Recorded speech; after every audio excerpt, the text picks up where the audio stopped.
Tout le canton sur son 31 qui reçoit le gratin du département.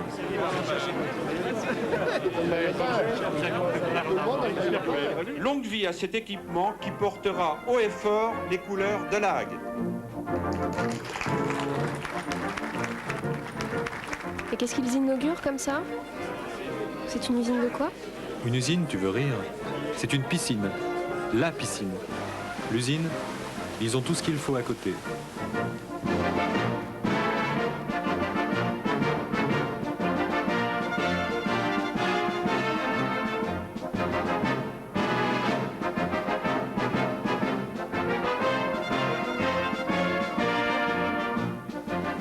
Et c'est grâce à elle tout ça. Payé sans emprunt la piscine, 50 millions cash. C'est le district de tous les records, premier au classement de la TP, la taxe professionnelle. Ils ont scellé leur destin au nucléaire, et ça c'est une de leurs récompenses. Je crois vraiment qu'ils en sont heureux.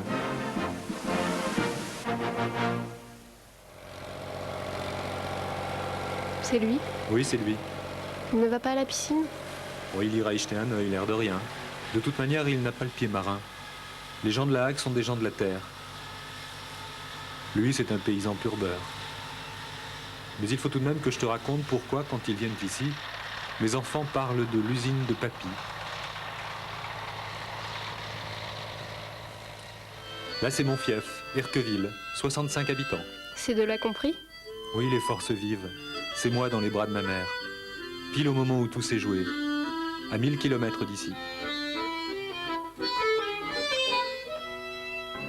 Le général de Gaulle visite le centre atomique de Marcoule qui assurera bientôt régulièrement la production du plutonium dont la France a besoin pour la mise en place de son infrastructure énergétique.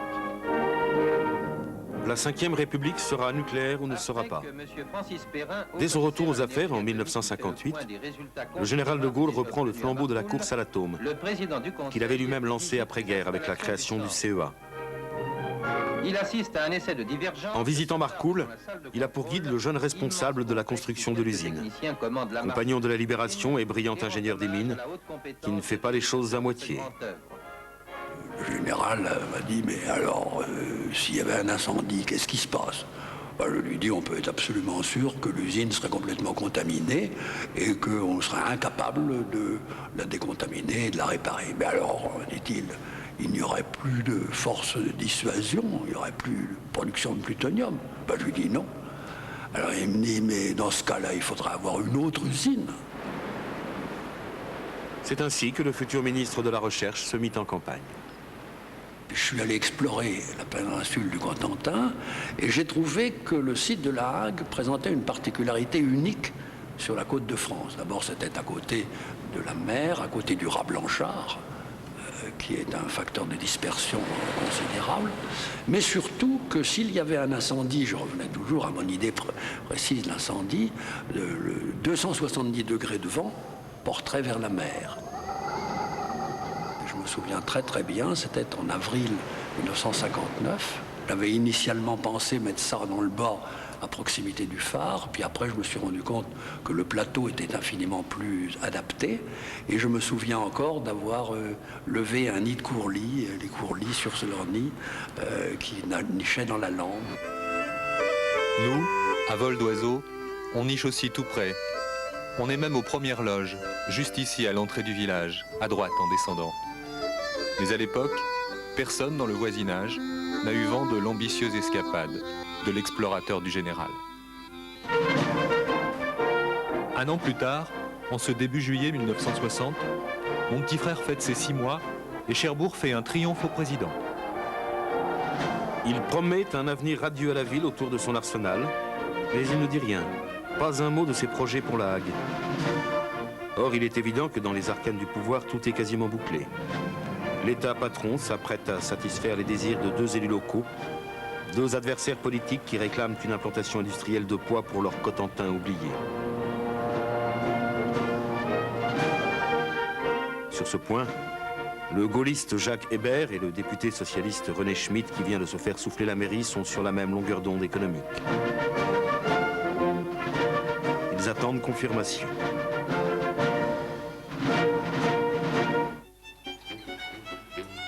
La Hague est loin de ce tumulte. On a autre chose à faire, c'est la saison des foins. À la main encore, largement.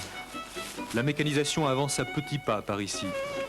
Évidemment, les grosses fermes ont des tracteurs, mais des grosses fermes, il n'y en a pas beaucoup dans la pointe.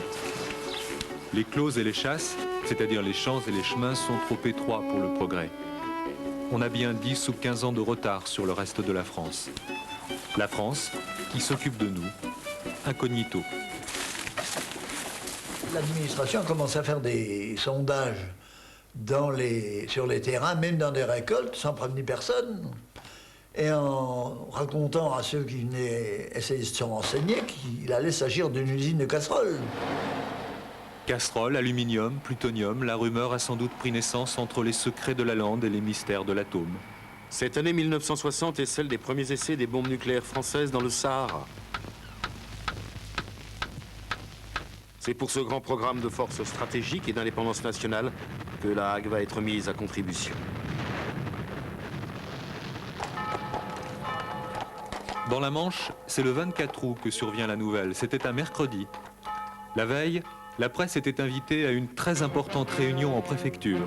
Elle pouvait préparer ses gros titres. La Hague va accueillir une usine d'extraction chimique du plutonium. On peut dire aussi de retraitement des combustibles irradiés.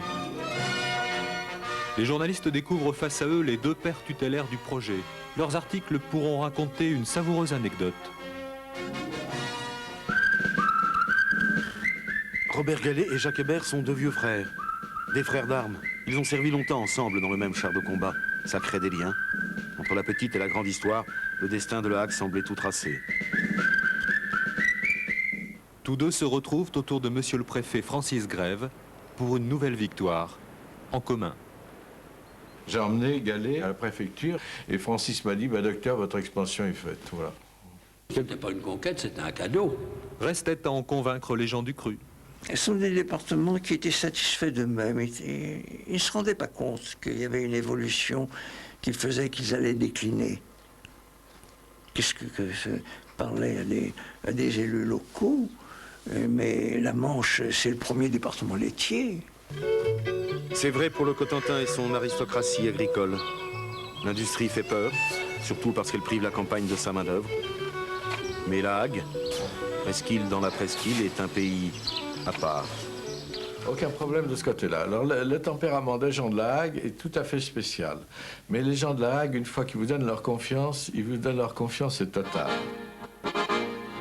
L'homme de confiance, autre personnage clé de cette histoire, c'est Paul Gosselin. Il est conseiller général de Beaumont-Hague et Jacques Hébert, futur député, en fera bientôt son suppléant, sa cheville agricole. C'est un paysan, mais de la trempe des modernes, tout acquis à la cause de l'industrie. C'est lui d'ailleurs, le précieux Paul Gosselin, qui permit d'empêcher une gaffe de l'administration. Les maires du canton, ces maires n'avaient pas été avertis officiellement du projet. Ils le seront in extremis, la veille au soir. C'est moins fâcheux que de découvrir l'information dans le journal.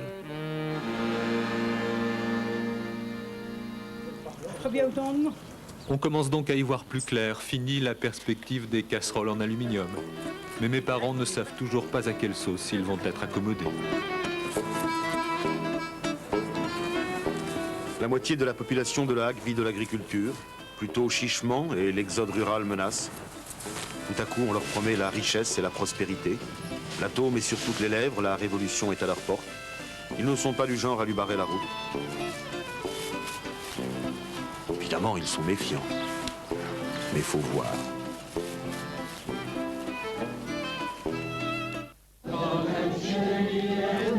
Parmi les premiers à prendre la mesure du bouleversement à venir, l'abbé Doré, le curé d'Auderville.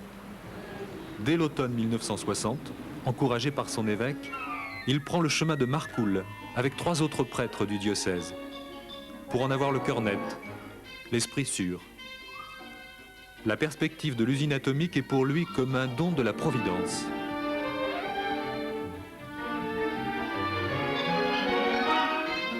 Ce qui le rendait fier, c'était d'être un curé qui allait devenir le curé d'une paroisse importante, avec une usine, une grande usine, du monde ouvrier qui allait arriver, des techniciens aussi, des ingénieurs.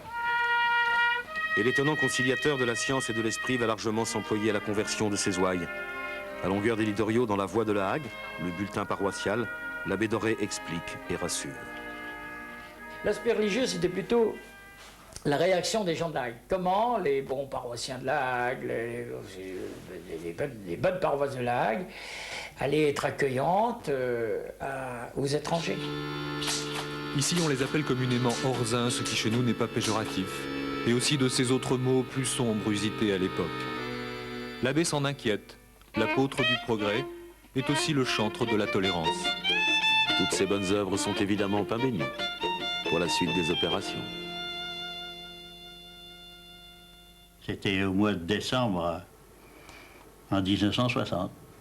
Bon, mais il y a comment chez votre père, d'Arqueville, quoi. Hein, c'est bien qu'auprès de moi.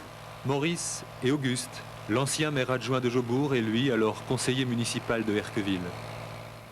Il avait toute la confiance de son maire et de toute façon c'était le seul volontaire de l'équipe pour prendre l'avion. Car c'est un grand voyage organisé qui les attendait, eux aussi. Les élus de la Hague invités en excursion par le CEA. C'est un baptême de l'air pour presque tous. L'envoyé spécial du journal Le Réveil racontera le périple sous forme de feuilleton. Genre les braves paysans au pays de l'atome.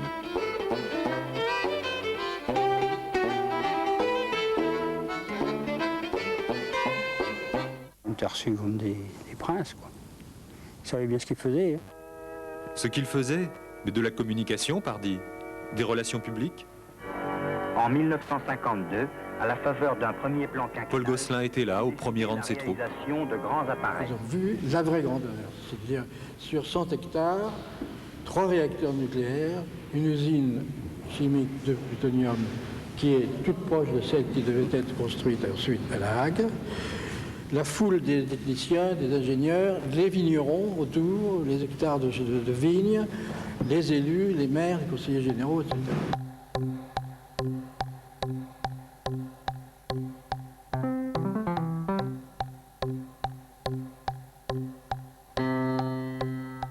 Il a été question des électrons, des protons, des tout chaudes. Les explications restaient assez évasives. Il fallait que ça soit peut-être bien comme ça, puisque malgré tout, les techniciens ou ingénieurs qui nous présentaient ça, naturellement, ils avaient affaire quand même à des bonnes gens qui n'y comprenaient pas grand-chose.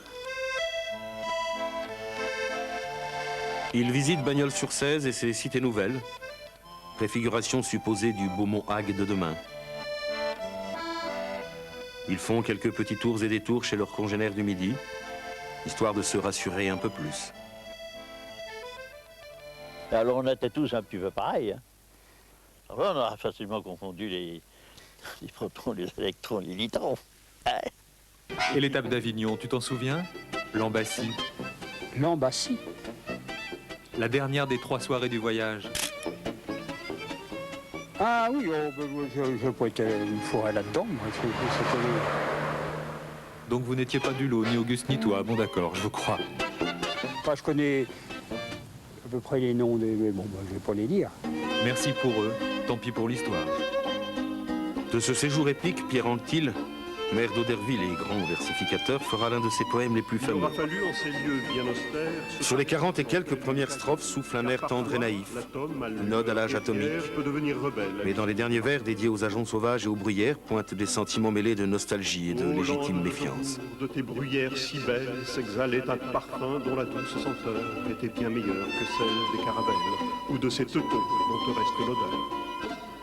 La voici, la lande, battue par les vents selon la formule consacrée et la froide réalité de cet hiver 1961. La lande que les vestiges de l'occupation allemande rendent encore plus austère. C'est au cours du mois de mars de cette année-là que se précise le périmètre d'implantation de l'usine. Herqueville sera bien dans la zone, avec Jobourg, Digulville et Aumonville-la-Petite. C'est le début de l'enquête parcellaire. Un vrai casse-tête pour l'administration. Sur moins de 300 hectares, elle recense presque 150 propriétaires, ce qui en dit long sur l'étendue des biens de chacun. J'en avais 3 hectares, 4 hectares avec celle que j'avais en location. C'était pas de la terre de première, Mais on arrivait à y nourrir des bêtes quand même, quoi. Il y avait des terres de cultiver, du grain, puis on faisait du foin. C'est toujours ça. Et pour nos voisines, Madeleine et Victorine, ça veut dire beaucoup. Pour élever leur troupeau de 3 vaches, ça compte 2 vergers de terre, même une petite moitié d'hectare. Ça se défend. Il y a plusieurs coups, alors le dernier coup nous dit vous allez au tribunal, mais nous lui répondit, eh bien le tribunal, nous n'y a jamais été. Alors ça nous apprendra ce que c'est que le tribunal. Voilà. Donc nous le répondit. À la fin, nous faisons une vigie, là, capitule là.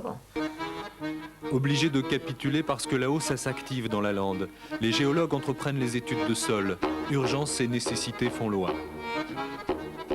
De ce côté-là, le CA voulait des résultats. Il n'y a pas de problème, c'était direct, hein, il ne s'en cachait pas. Il ne reculait devant aucun, les moyens financiers étaient hors de cause. Il fallait absolument que cette usine sorte de terre pour doper la bombe atomique française en fournissant du plutonium. En phase 2, ils trouvent une association d'agriculteurs pour qui les moyens finissent par justifier la fin. Avec leur trésorier, qui n'était pourtant pas un homme d'affaires, ils ne se sont pas mal débrouillés.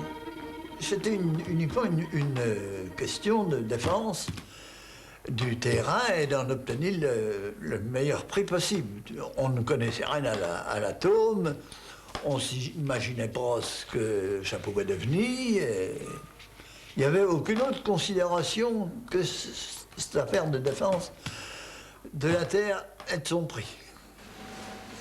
On venait d'acheter des landes pour les défricher, puis nous les avons reprises. Alors, pas tellement... Un bon prix? On les avait achetés 350 000, je crois. On a dû les revendre 700.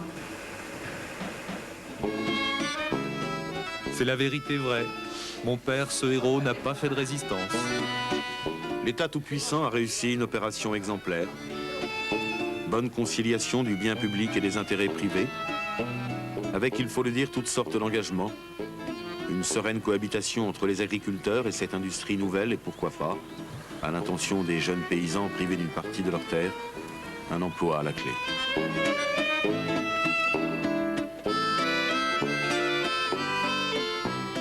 Voilà qui permettait de voir venir en cette année 1961, alors que la famille allait encore s'agrandir, avec une petite sœur.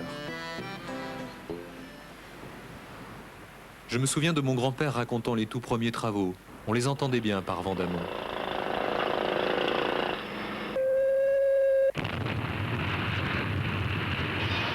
Il fallait d'abord faire place nette, détruire les blocos et approfondir les études géologiques.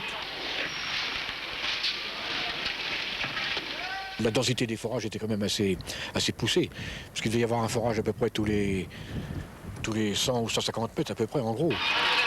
Le terrain est jugé bon pour le service. On est dans le massif armoricain et de toute façon, les fondations seront colossales. Les terrassements peuvent commencer.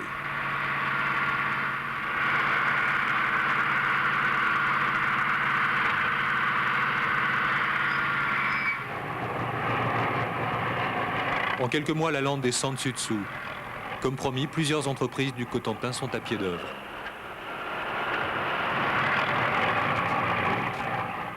Ce maçon de Querqueville est le premier petit artisan local à saisir l'occasion. Il faut tout faire. Un maçon, c'est un terrassier, c'est un coffreur, c'est un ferrailleur, c'est tout. Oui, mais enfin... Là, c'est sa première équipe. Ils seront bientôt 3 fois, 10 fois plus nombreux. Eux étaient domestiques dans le coin, garçons de course à Cherbourg ou exilés à Paris et en mal du pays. C'est ici que le devoir les appelle. Ça n'arrêtait pas, Tout celui qui arrivait ici se embouchait, c'était... Puis le gars, il sortait d'une ferme, il disait qu'il était maçon, allez hop, puis... Il y a aussi ça qui est dans cette zaglou, hein.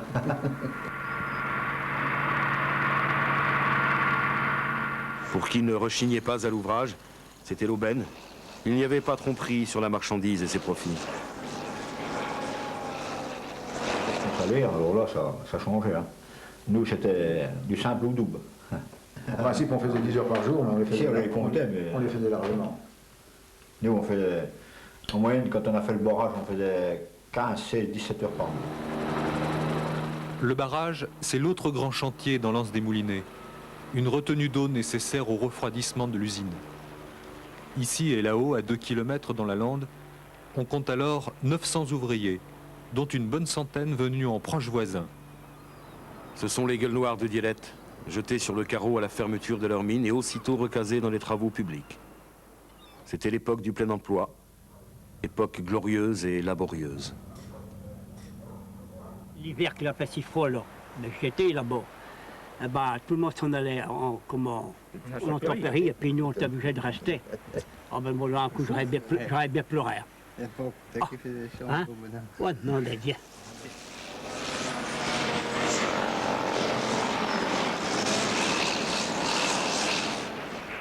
La maîtrise d'ouvrage a été confiée à la société Saint-Gobain Technique Nouvelle.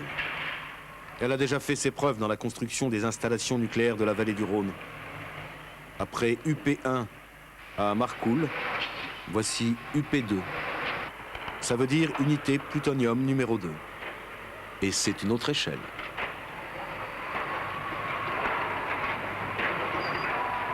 Pour l'époque, en 62, c'est certainement un des plus beaux chantiers, disons, de tout ce qui était béton et ferraillage. C'est vrai qu'en quantité de béton et en épaisseur de mur, quand on voyait des murs, on n'avait jamais vu ça. Hein, ça c'était, parce que c'est des murs de protection biologique, ça n'existait pas avant. Hein. L'énorme labyrinthe de béton et d'acier va attirer des curieux pendant des mois, avant de se refermer sur ses secrets. Personnellement, je n'ai pas trouvé ça extraordinaire pour nous. Et pour les gens qui nous voyaient arriver, c'est certain que nous étions un petit peu comme les Martiens qui débarquaient sur la Terre, ça c'est évident. Ça, oui. Eux vont très vite s'habituer. Cette nouvelle usine sera la leur. Comme prévu, elle leur ouvre ses portes, ou plutôt c'est eux qui les ouvriront. Ils deviendront gardiens, après une petite formation. C'était l'aventure quand même, hein, au départ, hein, vraiment. Ah bah oui, on ne savait pas où c'est qu'on allait. Hein. On est parti à Saclay, sans voir ce qui nous attendait trop. Oui, puis il nous faisait peur, hein, comme du bief et tout ça, il nous disait, mais puis si vous n'avez pas reçu, hein, vous retournerez pour doubler, ou alors pour doubler le stage, vous repartirez chez vous. Finalement, ils le réussiront, leur examen de passage. Lui, Joseph, son copain d'enfance et une poignée d'autres venus d'ailleurs. Fines équipes, hétéroclites et polyvalentes, à la fois secouristes, pompiers, ambulanciers et surtout gardiens du temple. Il était beau comme un sous-neuf dans son uniforme, le jour de son arrivée. 20 mars 63. Ouais. Oui, il n'y avait encore pas tellement de... Non, il n'y avait rien. Les bâtiments sortaient de terre. Sur terre, sous terre, en l'air et en mer, l'usine aménage son domaine.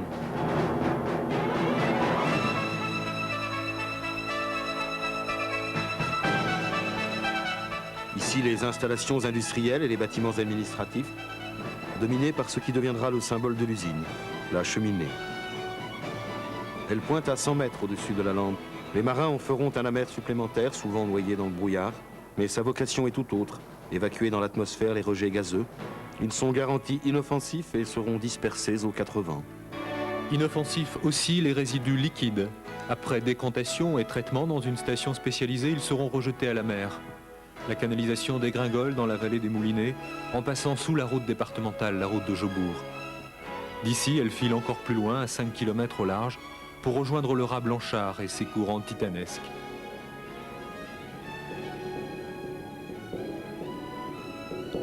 Le commissariat à l'énergie atomique n'avait jamais douté des vertus des grandes profondeurs, en tout empirisme d'ailleurs. Le bon sens paysan dirait qu'ils avaient mis la charrue avant les bœufs. Ça a été étudié à partir de 62. En 60, la décision a été prise de faire une usine. Il s'agissait de savoir maintenant comment on allait la faire et quelles étaient les caractéristiques qu'il fallait donner, en particulier au retraitement des eaux résiduaires avant de leur rejet, pour faire un rejet qui soit presque indétectable. La technique peut tout et la nature fera le reste. Tout baigne. La confiance règne et elle est communicative. Les pêcheurs, par exemple, ne trouveront rien à redire face à cette intrusion. La question qu'ils posent, c'est y aura-t-il encore des paissons? Ça, avec l'accent de Nord-Cotentin. À quoi on leur répond, bien sûr, il y aura encore des poissons, il n'y a pas de problème de ce sujet-là. Alors ils nous ont répondu, et dans ce cas-là, faites ce que vous voulez. Dans ces eaux dont ils connaissent tous les recoins, les dangers et les infortunes, certains vont même se muer en pilote, pour le compte du chantier maritime. On a apprivoisé un petit peu les gens à nous côtoyer, à voir ce qui se passait, et que tout ce qu'on faisait après, pour eux, ça leur paraissait pas invraisemblable. Les hagards apprivoisés, monsieur l'ingénieur a le sens de la formule.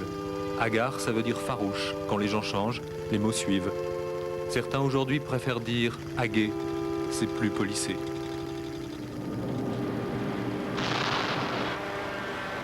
En ce temps-là, il y avait encore une ferme au milieu du bourg de Beaumont. Elle cède la place à la cité promise, cité radieuse, souvent brumeuse. Bienvenue à nos bâtisseurs. Les Portugais ont la réputation de séduire les plus jolies filles du pays. Pour Sergio, ce sera Marie-Josée, la fille de l'épicier. La Hague n'a pas connu un tel brassage de population depuis les invasions vikings. C'est l'Eldorado. Je regrette un peu mes oliviers, mes cigares, là, mais enfin, ça nourrit pas le ventre, ça. Il faut le dire, hein. Le soleil, c'est beau, mais ça nourrit pas. Victor Béranger, dit Totor, de La Ciotat, figure du pays, hussard du nucléaire, débarqué ici dans le giron de ses mousquetaires. Avec le Vertigo, avec Frais et moulus de leurs écoles d'ingénieurs ou formés sur le tas dans les premiers sites atomiques de la nation, Le panique avait fait plus, c'était là. ils vont se charger de l'encadrement, du recrutement et des premiers essais. Je suis arrivé dans la salle de contrôle fin 64, début 65. Les premiers essais, je les ai faits fin 64. En cette période de démarrage, la presse est conviée à découvrir les installations. Le grand patron s'appelle Roger Boussard. Colonel Boussard. Pour satisfaire initialement ces besoins nationaux, tant dans le domaine militaire que dans le domaine civil, C'est un ancien de la coloniale, un homme affable qui a vite trouvé ses marques lui aussi.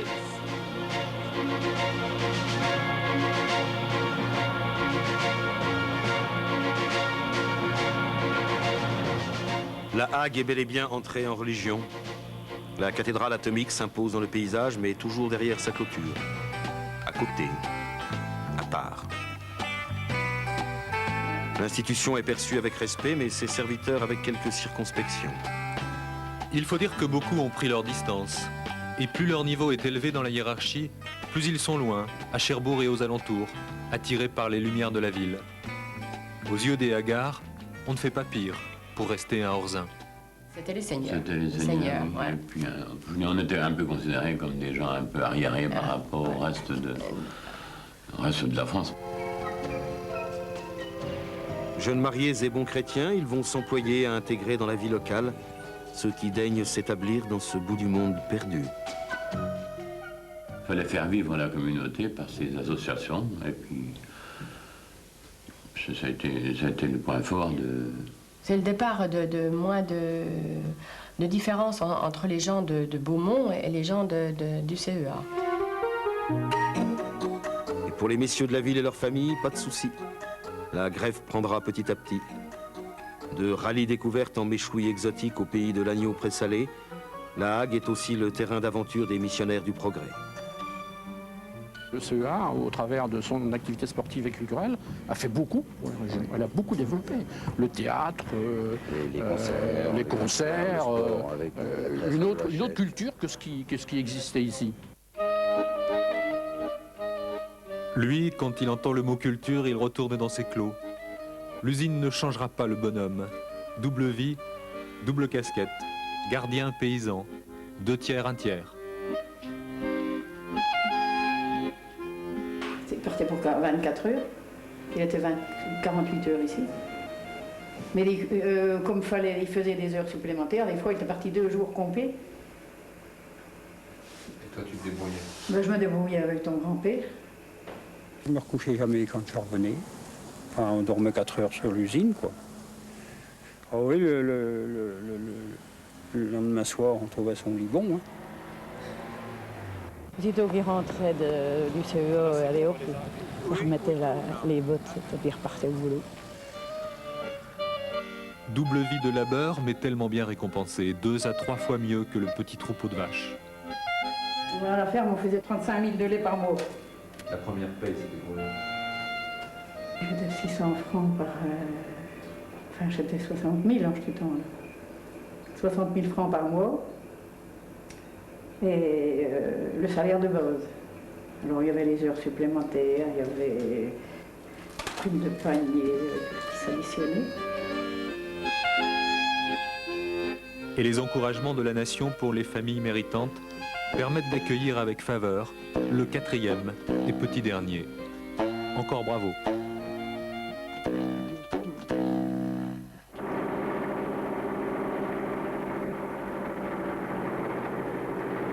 Il n'était pas de garde pour l'arrivée du premier, mais il en verra passer bien d'autres.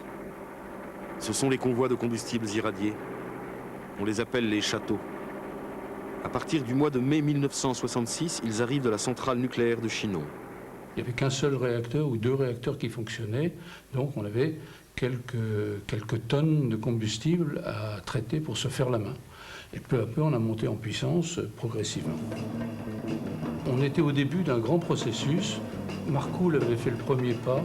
Nous, on aurait à faire le 2e et probablement les pas suivants. En parlant en termes techniques, on devait passer de 300 MWh par tonne à 3000. Bon, on avait des produits 10 fois plus radioactifs que ceux que Marcoule savait traiter. Alors on avait ça comme mission.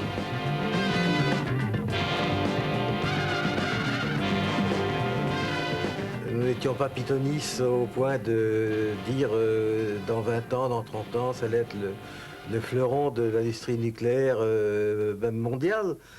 Mais on avait à cœur, comme c'était tout neuf, et que c'était un outil d'un prix non négligeable, d'en tirer le maximum. À l'époque, ils sont près d'1 millier, dont 40% originaires de la Manche. Moyenne d'âge, moins de 30 ans. La plupart d'entre nous sortions de l'école sans formation particulière, et de ce fait, on ne savait pas trop ce qui nous attendait. Moi, j'avais une formation d'électricien, on m'a proposé la radioprotection. On se sentait investi d'une mission, à la fois de service public sur le plan de la santé, mais aussi sur le plan de la nation, en termes d'indépendance de la nation française, sur le plan de la dissuasion nucléaire. Et la nation va leur en être reconnaissante. À tous les honneurs, ne manque que la visite du général de Gaulle, longtemps prévue et finalement annulée. Mais en ces années 66-67, il envoie plusieurs de ses ministres dire merci à La Hague et à ses représentants. C'est une espèce de joli denier du culte que l'usine de La Hague fournit à toute l'économie de la Manche. Denier du culte. La sémantique suit toujours. C'est bien le signe d'une conversion accomplie. Et c'est un encouragement à pousser plus loin dans la voie du progrès. Voilà qu'on leur promet une usine pilote de dessalement de l'eau de mer, alimentée par un réacteur nucléaire. C'est le moment où le département tout entier rêve de grandeur. Il mitonne un projet de route touristique. Elle ferait le tour de La Hague. Après le béton au milieu, le bitume sur les côtes. On pourrait même passer près du barrage, ou dessus, ou dessous. On verrait bien. Entre le Nedjebourg et Erquemoulin, ce serait une curiosité de plus. On s'arrangerait avec le CEA. Il nous ferait bien ça. Finalement, les plans sur la comète seront rangés dans les cartons.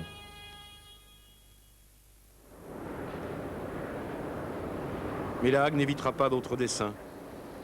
Alors que de l'usine sortent les premiers lingots de plutonium, ce qui semble ici tout naturel depuis le temps, les élus découvrent que le commissariat à l'énergie atomique a d'autres ambitions sur leur terre. Stocker des déchets. Parce que c'est ça aussi le nucléaire, la production de résidus radioactifs en tout genre. Lors du fameux voyage initiatique à Marcoule, le sujet avait été vite évacué. Nous les stockons enrobés de métal et de ciment dans des petits containers. La radioactivité de ces stocks est négligeable et dans quelques années, elle aura totalement disparu. Mais tout à coup, ce projet de stockage souterrain, là quelque part dans les dunes à 5 ou 6 kilomètres de l'usine, met le feu aux poudres. Pour la première fois, La Hague se rebiffe. D'accord pour garder ses déchets, mais pas pour accueillir ceux de la France entière. Le CEA recule en partie. Il abandonne le projet dans la dune pour se replier chez lui dans la lande. Il avait prévu large lors de l'acquisition des terrains. Le haut commissaire à l'énergie atomique est venu et nous a fait le petit baratin en disant voilà, on fait un mariage de raison. La mariée n'est pas belle, elle louche. mais il faut voir ce qu'elle vous apporte dans sa corbeille. Le dessous du panier sera lourd à porter. Le centre de stockage confié à une société privée du nom d'Infratome sera vite et crûment rebaptisé Mer d'Atome. Mais il ne fera pas trop d'ombre à son illustre voisine qui, elle, s'occupe de la partie noble du retraitement. Oubliez la brouille entre les élus et les atomistes, toujours au nom de l'emploi et de la prospérité, et sans considération sur les risques. On sentait qu'une panique allait venir si l'on disait que même à une chance sur 1 million, il n'y avait pas de risque à craindre, eh bien, les gens ne vous croiraient pas et sauraient que c'était dangereux. Et on était dans une période où le choix a été fait de la non-information. Ce n'est pas un scoop, mais c'est intéressant à entendre de la part d'un ancien ministre en charge de l'information puis de la recherche scientifique. Ministre d'une époque où le pouvoir était surpuissant, ministre d'un pays où tout se négocie autour d'une table bien garnie. La France de Marie Curie et de François Rabelais, incarnée chez nous par le colonel Boussard. Un peu la politique du billard. C'était en ce sens que l'aide qu'il pouvait me donner, c'était pas directement le CEA qui le faisait. Moi, si j'avais besoin d'un chantier, enfin pas des chantiers énormes, mais d'un coup de main pour certaines choses, eh bien l'entreprise qui travaillait sur le centre venait m'aider. Mais ça a toujours été d'une façon officielle. Ça ne me faites pas dire ce que je ne veux pas dire. Hein. Ce n'était pas des dessous de table et ce n'était pas du tout des embrouilles.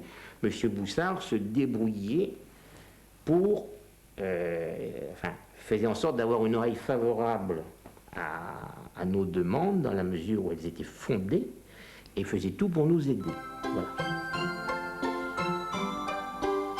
Bon père, bonne mère. Ça, c'est un de nos cadeaux de Noël de ces années-là. Cadeau du comité d'entreprise du CEA. Sophie et Bruno au pays de l'atome. Plus réaliste que Tintin et Milou. Plus moderne que Sylvain et Sylvette. Plus sérieux que Corinne et Jeannot. C'était notre petite Bible à nous, les enfants du nucléaire. Pour tout savoir sur l'invisible, en s'amusant.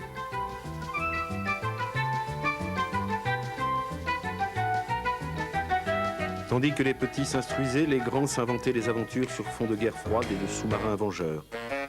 C'était au temps où Cherbourg lançait son redoutable.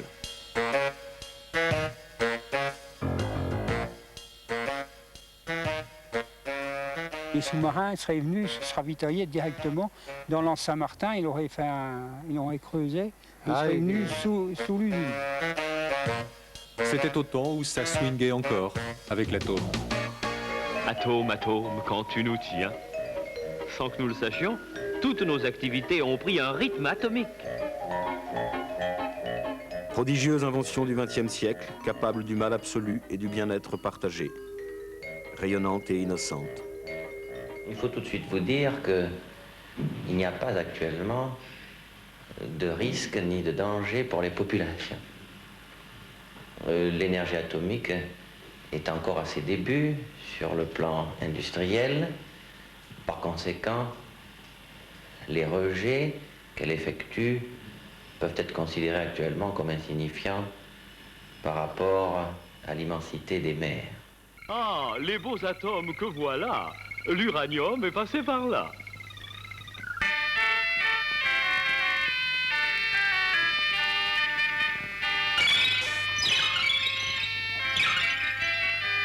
Toujours grâce aux radioéléments, les connaissances agricoles progressent et les récoltes s'accroissent pour le plus grand avantage des labourages et des pâturages. Message reçu, paraît-il, par quelques naïfs, entre barattage et baratinage. Les doux rêveurs imaginaient tout le profit à tirer des artifices radioactifs appliqués aux richesses naturelles de la Hague et de son herbe déjà subtilement iodée. Le laiterie de la Hague voulait un petit peu rajouter une spécificité locale liée à la présence de l'usine elle-même.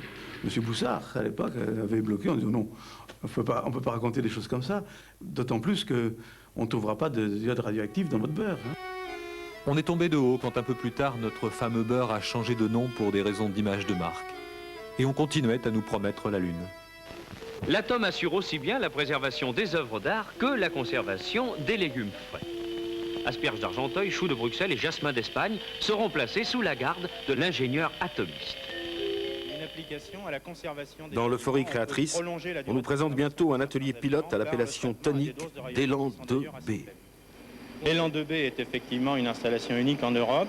C'est une installation que nous qualifions de pré-industrielle et qui doit en principe être le point de départ d'installations plus importantes au fur et à mesure que le marché s'ouvrira.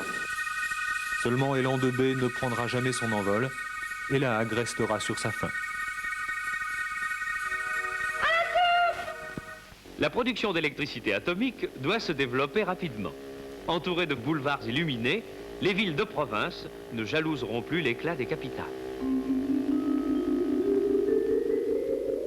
La voilà bien la chance de l'usine, le nucléaire civil. C'était vaguement prévu à l'origine, mais ça se confirme à l'échelle industrielle. Après plusieurs années de valses hésitations d'EDF quant au choix de sa source d'énergie et ses types de réacteurs, le centre de la Hague se lance dans une nouvelle filière. Après le graphique gaz, l'eau légère. C'est quitte double. La partie sera gagnée avec ce procédé dénommé HAO, abréviation de haute activité oxyde. Avec ce nouvel ouvrage, nous présenterons avec la Hague un ensemble permettant de traiter tous les combustibles existants ou prévus dans les réacteurs de puissance d'Europe. Bientôt, le plan Mesmer couvrira le pays de centrales nucléaires. En France, on n'a pas de pétrole, mais plein d'idées. Et une super usine. Au village, rien à signaler. On est toujours aux avant-postes. Ça pousse à la maison, tout va bien. On ira au lycée dans les autocars du CEA. On a le beurre et l'argent du beurre. On était un petit peu jalousés, hein, parce que moi j'étais à la ferme et puis ton père était entré au CEA. Des jalousies, de sourdes inquiétudes aussi dans le prétendu meilleur des mondes. C'est à Jobourg, à la salle paroissiale, qu'a eu lieu la première réunion. Impossible de retrouver une photographie de la tribune. Il y avait là des représentants d'un mystérieux CCPAH, Comité contre la pollution atomique dans la Hague. L'institutrice du village était venue pour voir et entendre. C'était plein de banderoles et d'affiches qui montraient tous les dangers du nucléaire. Alors il était question de strontium qui se mettait dans les eaux, qui donnait le cancer des os. Il était question du plutonium qui peut tuer à des doses infimes, du cancer de la thyroïde. Tout ça a été déballé. Voici les ancêtres de la contestation, de l'espèce sauvage et tenace qui fleurit sur les plates-bandes de l'usine, avec une idée fixe.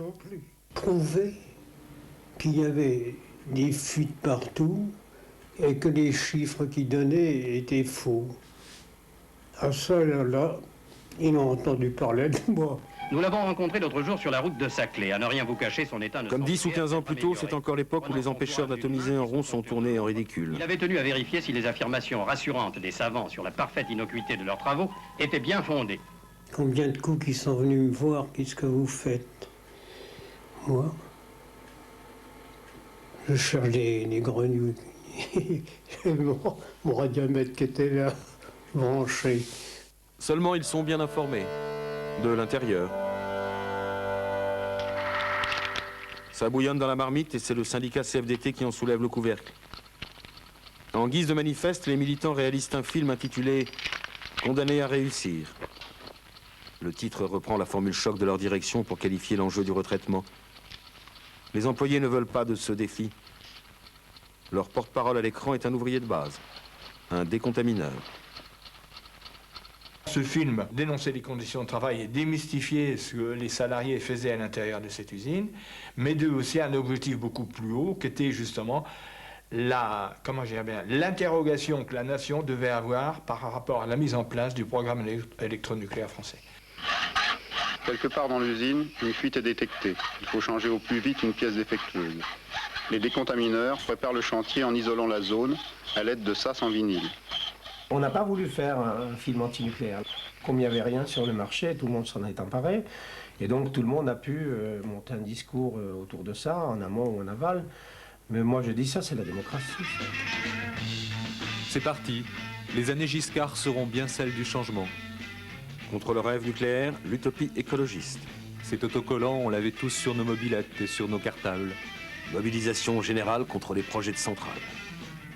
Il fut question de 2 ou 3 sites dans le Calvados ou dans la Manche, avec une préférence affichée pour Flamanville, tout près de chez nous. On était cernés. Éviter le pari du tout nucléaire.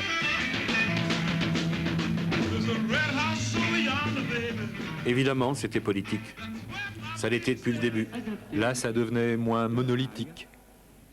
De manifs en forum, de kermesses en assises, la Hague s'ouvrait à une nouvelle religion, syndicalistes et antinucléaires main dans la main. Mes frangins de partout, qu'il faut de tout pour faire un monde. Mais ce sera toujours un monde contre un autre. Un monde florissant pour les uns. L'usine s'apprête à quadrupler sa production, grâce à des contrats de retraitement avec l'Allemagne, la Suède ou le Japon. Un monde sans retour pour les autres. La citadelle est assiégée de toutes parts. Considérer l'usine de La Hague comme une pièce rapportée et pour beaucoup d'entre nous comme une immense verrue purulente sur le plateau de la Pointe. Ces incidents à répétition sont étalés au grand jour. Incendie par-ci, fuite radioactive par-là. Officiellement toujours sans gravité. La sécurité nucléaire, c'est une sécurité telle que si un incident arrive, nous sommes en mesure de faire en sorte qu'il n'y ait aucune conséquence pour les gens. Ni pour les gens de chez nous, ni pour l'extérieur. Vous vous êtes fait peur quand même, par moment? Non, jamais. Sur la technique? Non, jamais.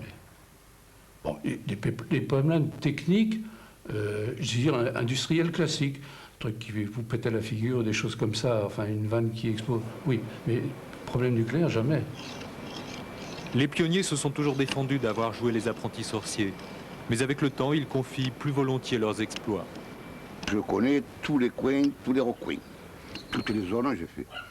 Du HA, du PF, du MAPU, du MAU, du PU, quoi. Des endroits, disons, les endroits les plus dangereux. Je veux dire, j'ai rentré dedans. On n'avait pas peur. Et j'ai vu des ingénieurs qui ont pris des doses aussi avec nous, hein, qui n'avaient pas peur, qui rentraient. Quand on a eu à intervenir, non, on n'a jamais pris. La preuve, c'est le résultat d'aujourd'hui. Je crois que tous les trois, où on commence à atteindre un âge, je ne veux pas dire canonique, on n'est certainement pas les moins irradiés de l'usine, les uns et les autres. Bon, on est encore à peu près potable. Mais l'irradiation est silencieuse, et la population ne sait rien. Assourdissant silence que seul pourrait rompre le cri des sirènes. On nous a dit qu'on doit en mettre sur toutes les mairies de France, que c'est soi-disant en cas de guerre.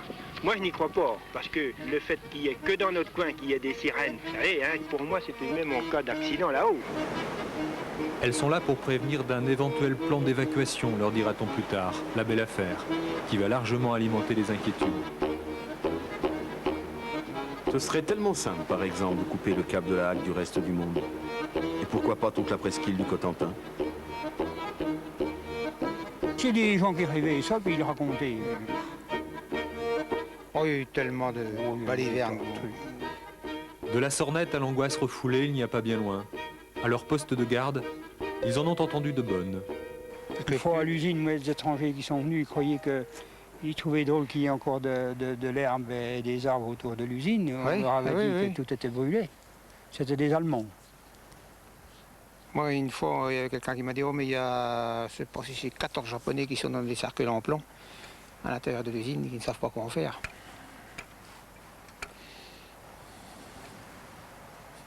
Ah oui, j'avais pas trop du choix. Début, il y a longtemps. Fantasme de mort avec victimes expiatoires, les sociologues apprécieront. Des Japonais comme par hasard, ceux qui cristallisent l'opposition à la fin des années 70 sur la question des transports de combustible nucléaire. Face aux cargos indésirables, une certaine organisation Greenpeace qui va donner à La Hague un retentissement international. L'objet de cette étude est d'étudier les conséquences. Localement, toujours le même collectif politico-écolo-syndical. C'est le monde de nos enfants que nous préparons aujourd'hui. Les travailleurs citoyens attendent avec impatience l'année 1981. Le mauvais sort s'acharne sur l'usine. Un incendie mieux maîtrisé que la communication qui s'ensuit apporte de l'eau au moulin des contestataires. Sur fond de campagne électorale, certains réclament des mesures radicales. Il faut qu'on se mobilise et qu'on mobilise... D'autres militent pour la vérité et la transparence. Que fera la force tranquille socialiste en matière de nucléaire? À bien écouter les discours, on peut déjà s'en douter. Qu'est-ce que c'est que l'écologie? Pour nous, socialistes, c'est une science de progrès qui regarde en avant et qui espère faire évoluer l'homme vers un avenir où il fera mieux vivre et travailler. J'insiste sur ces deux mots, vivre et travailler.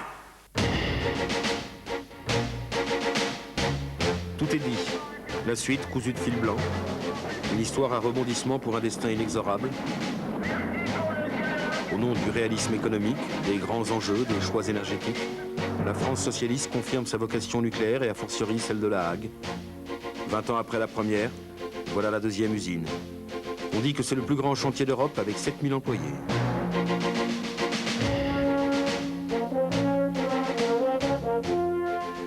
Nous, on n'ira pas, chacun sa vie, on vole de nos propres ailes. Le petit dernier se fera même paysan, loin d'ici. Et voilà le travail. Au total, 90 milliards d'investissements au milieu d'une lande inculte. Le résultat, c'est la galette.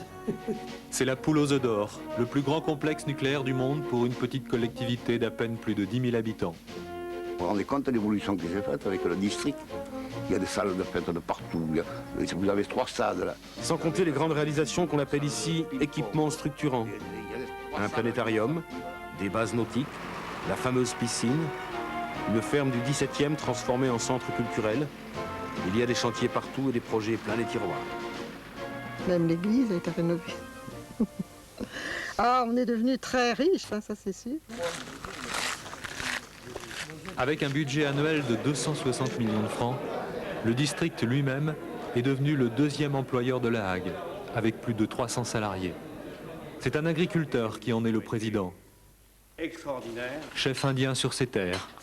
Vis-à-vis du nucléaire, il est passé au fil du temps de l'hostilité à la vigilance constructive. On est riche et en bonne santé, c'est bien ce qui compte, non? Oui, en bonne santé, d'après les derniers bilans. Les résultats des grands débats, des grands déballages, de commissions de contrôle en enquête sanitaire. Nous vivons des réunions avec des experts extérieurs, voire internationaux, et je peux vous dire qu'aujourd'hui le souci de la transparence est le plus total de la part de tout le monde. Ce que la Hague vit le plus mal, ce n'est pas ce qu'elle est devenue, c'est l'image qu'elle renvoie. L'assimilation systématique de son nom à son activité industrielle.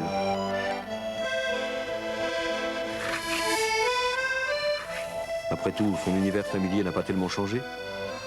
Alors pourquoi ces questions saugrenues?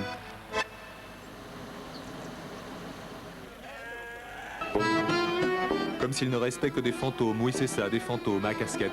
Des bruns au visage sec et des blonds trapus, des petits et des grands, des jeunes et des moins jeunes, des pour et des contre. Terre de contraste. Aujourd'hui c'est la foire aux moutons, une tradition un peu perdue et relancée grâce aux gros moyens du canton. C'est la foire aux becquerels, mesdames, messieurs. Becquerel ici, ce n'est pas un mot savant. Dans le patois et depuis toujours, c'est une jeune brebis. Oh oui, les becquerels, et les rames. Et puis les bécors. Et les bécors. Le savent-ils seulement tous ceux qui viennent gagner leur croûte ici chaque matin? Sur 3000, ils ne sont que quelques centaines à vivre dans la Hague. Ça roule depuis 2 générations. La mère nourricière devrait être généreuse avec les 2 suivantes. Si tout va bien. Parce que le retraitement a du plomb dans l'aile. Depuis l'arrêt des surgénérateurs, on a trop de plutonium. On ne sait plus quoi en faire. Et puis l'usine est pleine de colis encombrants que nos excellents clients étrangers ne semblent pas pressés de reprendre. Et puis il y a ce cimetière de 900 000 mètres cubes de flux radioactifs stockés sur des fondations pas très orthodoxes. Il paraît qu'un jour on pourrait tout démanteler, tout nettoyer. Ce serait le 3e grand chantier de la Hague. Et le dernier cadeau. D'ici là, vous entendrez encore parler du pays, en noir, en blanc, en rose ou en gris. On a déjà donné, on est très exposé aux yeux du monde. Qu'on n'en demandait pas tant. C'est-à-dire, si on... Mes parents ont souvent raconté leurs états d'âme de ci, de là. Là, ils veulent arrêter le cinéma. Mais maman continue la chanson.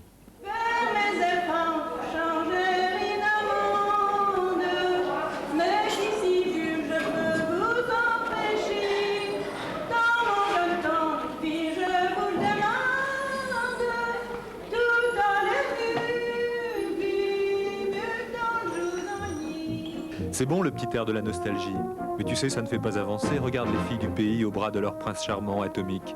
Sans eux, il n'y aurait plus grand monde. Tu as vu où ils se marient? À l'église de Jobourg, comme vous, il y a 40 et quelques années. Et cet après-midi, comme vous, ils iront faire le tour de la Hague éternelle, jusqu'à Goury. J'avais initialement pensé mettre ça dans le bas, à proximité du phare, puis après je me suis rendu compte que le plateau était infiniment plus adapté.